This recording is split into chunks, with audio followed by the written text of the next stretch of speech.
Buddy Murphy's a real force to be reckoned with. He's no longer adhering to the cruiserweight weight restrictions, but still is giving up some size here tonight to the big dog. Well, here's the issue. If you're Buddy Murphy, you're already dealing with Roman Reigns, which is tough enough. Now you're also dealing with an emotionally charged Roman Reigns in this match.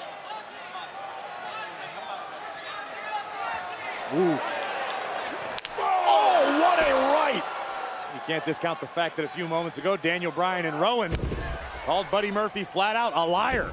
Boom! Oh, and a knee strike put Wayne on his back. Here's the cover to put away Roman and a kick out. Murphy nearly did it right there. Roman can't let his emotions get the best of him. Buddy Murphy is a cagey competitor and will take advantage of any opportunity. Look at him go. This is a great strategy by Murphy here early on here in this matchup, and Roman Reigns, how's he feeling? Watch the precision and boom!